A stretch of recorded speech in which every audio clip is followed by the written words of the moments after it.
Marsha. Um, yeah, so those of you that don't know, I'm just going to share my screen here.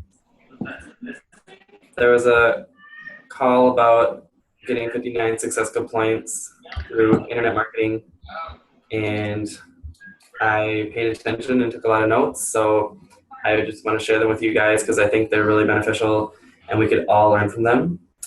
So we can get started. Can you see this? Yes. Okay. So, first, most important thing is your brand. Know your why. We always say this. It's the biggest, most important thing. The why is why people will want to join. It's a feeling. They want to connect with your emotion. Also, you need to target your niche. Find out who it is, who you are. The person who hosted that call about 59 successful points, I have a couple of her quotes in here, and one of them from that call was, your niche is who you are out loud. So really hone in on who you are and then just post about it and express yourself, and people who are like you will follow. Another important thing is being real, which means posting about your struggles and getting through those struggles, and it really adds connection and emotion for those of you, or those of people that are watching you but not really saying anything yet. Again, emotion and feeling is a huge part of everything. People connect on emotional levels. And again, you want to have quality content with your brand. It's very, very important. People aren't going to care if you're not posting anything that they're interested in, so keep it really clear pictures and quality content that they'll care about. And another huge thing that I completely agree with is that she attacked all markets at once. You take Twitter, Instagram, Facebook, she has a blog, you post all of your stuff everywhere, and then your brand will grow immensely. Another huge important tip is Beachbody is not your brand. You are your brand, and Beachbody is just a means of solution to someone's problem that's in your group. You use the products, but that's not your brand. You are your brand, and I thought that was really, really great. So why should we do video marketing? That's how she got a lot of her points, is through video marketing, and so that's basically what this call is going to be about. So videos are much more engaging, and I was scrolling through Facebook today, and I found myself looking for videos because I thought they were interesting, and there was video after video. It's a really big hit right now, and people want to see videos, especially on Facebook. They start playing right away. You don't even have to hit play. So it's really, really growing. When you post videos, you really show that you're real, and people see your face, and that's a huge part of it. They know that you have a solution to their problem. And she says it's the fastest way to grow by videos, and it's easy to just put the content out there, and then they can connect with you when they are ready. You're not, spending so much time on inviting and stuff. Well, your content is always going to be out there, and if they see it and they are ready, they can reach out to you, and it'll save you lots of time there as well. The next line down, just the same thing. There's very little convincing. I mean, people can watch your videos all the time and see you, go back and replay them, and I mean, if it's a quality video that you put together, that it'll sell itself. So very, very beneficial to do video marketing. And it makes things easier for you and saves you lots of time, just like with how Marsha does, coach calls on Wednesdays so that she can have all explained to everyone all at once instead of doing 10 different calls a week. Having the videos really saves you a lot of time and repetition. And another huge, huge point, especially with YouTube, where you can just, in your blog, you can just store videos there. She had videos from like 12 months, a year ago that were still bringing in customers since she made that video. So, I mean, it really, really can bring in a lot of volume for you when you make quality videos that people want to see. So just some tips on video marketing. There's a couple of free editing apps out there you can use. And she adds multiple links to every video. She said she has 3 on every post somewhere. She spreads them out. There's one link for her coaching application, like becoming a coach. There's one link for joining her challenge group. And then there's one link for just staying in contact with her or how to connect with her. So those are really, really important. You want to have people like be able to contact you. And the other thing is Facebook versus YouTube. There is some important differences when you're looking at volume and stuff like that. Each of them you can kind of track your views and stuff like that. But Facebook, a view on Facebook is only 3 seconds.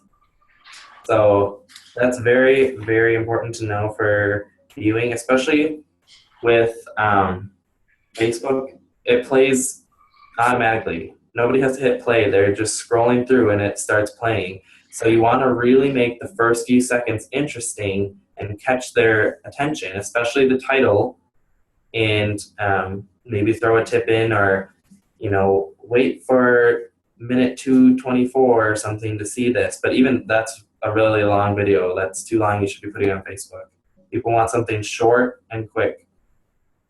But YouTube can be much longer, where 10 minutes maybe, and then it's more instructional videos and how-tos, or what will I get in my challenge pack and stuff like that. Whereas Facebook is quick 2-minute, maybe 1-minute tips or tricks. You really want to redirect them to your blog and application page and show them that there's much more to go see and find out. Let's see. And then you want to invest a little bit of time and money in quality of your video. Time is a big one. You can, spend some time cropping or trimming or cutting certain parts to make it really good. And Diane said that she spent only a little bit of money on hers. She started out using her cell phone, and then she invested in an Amazon tripod for her cell phone. And I think she just recently bought like a backdrop and some lighting. So, I mean, even that stuff was only like $300, but the Amazon tripod stand was like $15. So, I mean, it's up to you. Otherwise, she was stacking books up to set her phone so that she would get a good angle, and choosing a good room with, nice natural light to make, the quality of a video as best as it can be. And especially you want to talk clearly and make sure the sound is really good. Another big tip is to post it everywhere. Just like I was saying before, Twitter, Instagram, Facebook, YouTube, post it everywhere so no one misses it. Everyone needs to see it, and it'll just increase the amount of exposures that everyone gets to it. And that way people will actually like it and share it and stuff more often.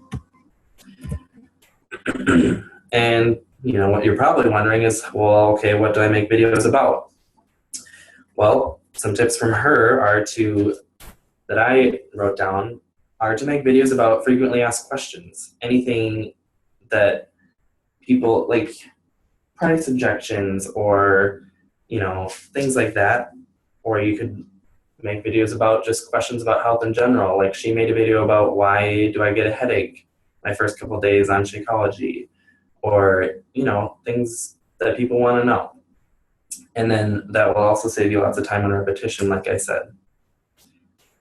Some of your own questions that maybe you had previously or still aren't answered, go look them up, make a video about it. Other people most likely have the same question. So really pay close attention to that, and put a good title on your videos. Something that is common and will come up if people search the question. That's going to be really important. Also, make videos about how you feel or how the product makes you feel or how working out makes you feel. The emotion is really going to connect with people, and that just share about the changes you've made and how it made you feel. Another thing to post about is your daily struggles. Post about your confessions. Like, today I caved and had a muffin or something like that. Just small things, big things, whatever it might be. Don't try to be all perfect and goody two-shoes. Post about your struggles and post that it's worth it to get through them. Show them that it's worth solving the problem instead of sitting back and saying, oh, well. They will connect with that really, really easily. And it'll show you that you're real and you're not just trying to make a sale, that you know what you're talking about. Another thing she says, take the top 5 benefits that you could provide to your niche. Make a list, or make a list of top 5 unmet needs that your niche has, or the top 5 objections that your niche has, and go through all those and make a video about each one, answering each objection or sharing the benefits that you think your niche would really take advantage of.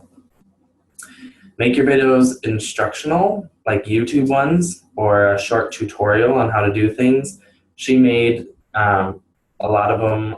She focused on the 21-day fix. She did 21-day fix day 1, and she would open the package and say, okay, what are all these pieces of paper? What do I look at first?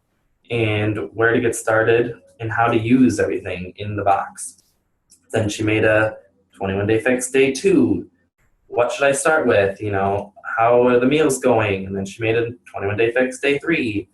And she made links, like on the 21-day fix day 3 video. She would post a link to the day 1 video if you wanted to go back and see day 1 if you happen to stumble on day 3 first. So just small things like that, really going to make a difference. Like I said before, your why, but you can also use that in a video somehow. Formulate a why or something that, a struggle you had or overcame or a goal you achieved. Incorporate your why into it and show people why you do what you do and the feeling behind it. So she also had some really, really great tips for, okay, now I've made the videos, I've got the customers, now what do I do in the challenge groups? So here are some tips for the challenge groups. She says that every challenge group she does, she asks the same 4 questions each week. She asks, how do you feel? How do you look? How do your clothes feel? And did you lose weight? Those 4 questions she asks every single week because it really helps with self-evaluation and keeps people on track. She only allows people to weigh in on Monday mornings because she says it really, really helps people stay accountable over the weekend, and that way they're not, weighing in on Friday and, oh, made my weight and now I can cheat for the rest of the weekend. She makes it Monday mornings and people stay on track for that.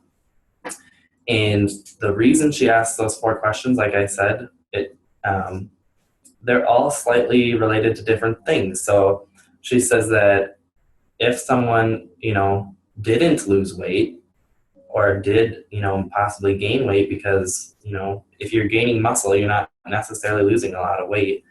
But she says that if someone happened to not lose weight, they can also see benefits through these first 3 questions about how do you feel and how do you look, rather than just based on weight. So she says it really keeps people seeing the results and keeps them motivated. So I will definitely be using those in my challenge groups. Another thing, like I said before, it's the why. most whys are a feeling, not a number. So that's a huge part of why she asks 3 questions about look, feel, and how the clothes feel rather than weight, because weight is a number, but the other 3 questions are a feeling. Also in the challenge group, she gives them access to a bunch of the videos. Like I said, she had the videos about day 1, day 2, day 3, opening the package. She either posts them in there or tells them to subscribe and just watch them on a playlist in YouTube, or puts it on the playlist somewhere for them to watch. She saves a lot of time explaining everything to every challenger, and she eliminates a lot of frequently asked questions for herself if she just directs them to those videos first. So really make sure to post, commonly asked questions in your video or in your challenge group to make sure you get those questions out of the way before they even start coming at you. It'll save you a lot of time, and people will, take action on their own a lot. Another thing, like I said before, with your brand, quality content, you just want to stay consistent with that quality content in your challenge groups to help people stay connected. So tips about your application when you make the form. I know I recently started and made a form on Wufoo, W-U-F-O-O. You can make application forms. She says some good questions to have on there. Ask them how they found you. Since she's using so many different markets, Twitter, Instagram, Facebook, what have you, it's really good for her to know how they found her and what is, still bringing in customers, or what recent activity has brought in customers. So definitely ask that question. And another huge part is that she gives enough info for people to take action on their own. I think this is brilliant. She incorporates, the application, gets people to tell us about themselves.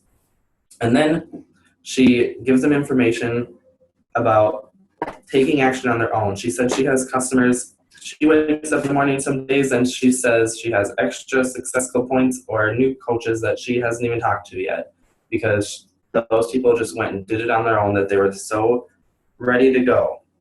So I actually incorporated that into my application form as well that I just made. I have them fill out the application, and then the follow-up thank you email that they get, I wrote down that something along the lines that, thanks for applying. I will take, careful consideration into your application. If you really want to, do this, then feel free to get started early, and then I can guarantee you a spot in my group. Stuff like that.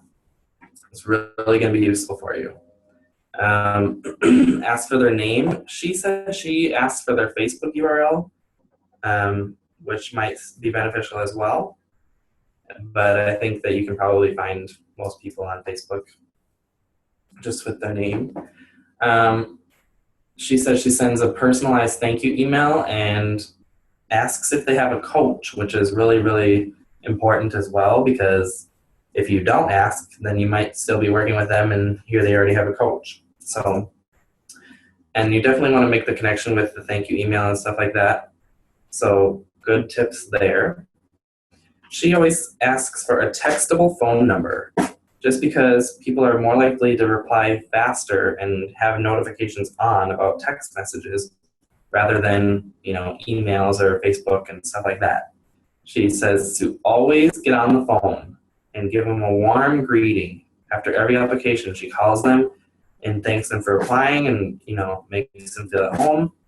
And also just gives them a feeling that you're real, and not just like automated, like trying to make a sale. Shows them that you care about their success. So always get on the phone. It makes the sale so much better. And excuse me. All right. That's actually, I went through pretty quick. But if any of you have any questions about the webinar that Marsha and I watched, or about me in general, Marsha and I are here for questions. And I think, yeah. So if anyone has any questions, feel free to. Have you implemented this yourself, Ryan, or no? Yep. So I am just starting because the webinar was just like a couple weeks ago, wasn't? Yeah. Mm-hmm. And so I recently just made the applications. I made one for challenge application. I made one for coaching application, and then I just made a first video today after downloading my first free video editing app. And so it's all in the works. I went and made sure all of my social media accounts are on the same page. So I updated everything and made sure they all say the same email and they all have, corresponding things. And so that I can just kind of post and be really consistent, and that they all have like the same, username or something similar, so that you really stay consistent and people know your brand. So the thing that I loved what you said, Ryan, was that you're branding yourself, and that you're not branding Beachbody, you're branding yourself. And I can't say that that's true enough. Beachbody does an awesome job of selling the programs. I don't ever feel like I have to sell 21 Day Fix or, P90X3. The programs sell themselves. What we really are trying to do is just, or Beachbody sells the programs. We're selling ourselves. Why are we a good coach? Why would we help someone achieve their health and fitness goals? And the other thing is, when I started coaching, I was told, get really good at one area before moving to the next. And what I think that does a lot of times is it instills fear in our minds that, okay, I need to be really good before I do this other thing. And so much of social media is learning as you go. And, for me, I wasn't on any social media when I started coaching, like none, not even Facebook. So it was really intimidating for me to even think about getting into Instagram and blogging and Pinterest. And what it did is it just prolonged me from meeting people who, can benefit from my help. So I agree that, we can do all of them and just kind of learn as we go and build our brand as we go. And there's so much crossover. Like I have my blog going, and for every blog post, I just pin it to my Pinterest board. So I'm covering two birds with one stone, or whatever that saying is. Mm-hmm. And with Instagram is the same thing. I post on Instagram, and what I post on there, I share it to my like page. So, you can do and develop all of these areas of social media at the same time. And with YouTube and videos, this is just one more aspect. And I agree, like when people really relate to videos and seeing your expression and hearing your voice inflection. And if we can also add YouTube and do videos onto your Facebook page, it's just going to get you more and more views. And one thing I have to say though, is with sharing videos to Facebook, if you can do it, upload it right from your phone. For some reason, well, it's Facebook, they don't like to be sharing other media. So if you post like a YouTube link on your Facebook, it might not do as well if you're just posting it directly from your phone or from a phone, a video editor. So that might be something to play around with, see how it goes. If you're doing it on your like page, you can see how many views you get. Maybe try both. 1 week, try it one way, the next week, try it the other way, and see what's going to do better for you in the long run. You can make some adjustments as you go. But so much of it is just learning as you go, and you just got to do it and start it. And the thing is, like anything on social media, you can edit your blog post. You can go back and, clean up your Pinterest boards. Nothing is permanent. You can go back and fix it as you go. So, the main thing is really just to kind of dig in and get started. And there's so many tools on YouTube to help you get started with, like your Pinterest. And also check the Fitformation files, because I know I have tools and resources in the files too to help you get started if you haven't done like Pinterest, for example. So, I was going to say that, Marsha, about the uploading videos. Yeah, you really want to make sure that you upload to Facebook directly so that it will start playing immediately. And if you just take a link from YouTube, it will literally be a link and it won't actually play. So that's a huge part of it. And I don't think I told you guys. Didn't I say Facebook, 3 seconds is a view, but I don't think I told you YouTube is 30 seconds. So something to know. Interesting. I did not know that. So, but I'm not sure how that corresponds if it's like a YouTube video on Facebook or whatnot, but Yeah, right. but just good to know. And I think too, it's trying to come up with shareable content, you know, and I did invest in a white backdrop. It's not here yet. It's supposed to be en route. And my little tripod stand hopefully will be coming soon. I did that too.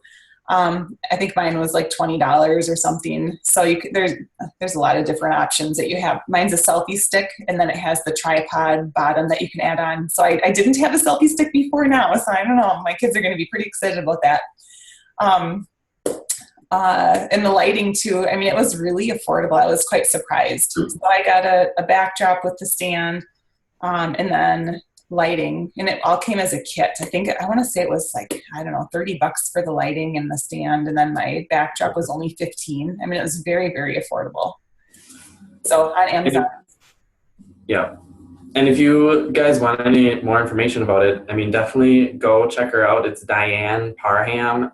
And I've also... Can you go back to that first slide, Ryan, so people can write her name down? I've also looked at videos, like Scotty Hobbs has done a ton of videos. He said he's made a video on every question ever asked of him, and he's very successful. Yeah. And also I've looked at a lot of Caleb Thomas's videos too, because he's done a lot of photo editing, and he has a white backdrop and stuff like that. So definitely look into those guys. Yeah, I think everyone knows Caleb Thomas. He's pretty popular. Mm-hmm. He's a celebrity in Beachbody land. All right. Do you guys have any other questions for us tonight? No? All right. Well, you did an awesome job, Ryan. Thank you so much for jumping on and sharing all this awesome content with us. I don't know about you guys. I took a ton of notes. So let's start implementing some of these things to help our business move forward. And I will see you all next week. All right. Thanks, guys. Take care. And I'll post the recording to our team page here.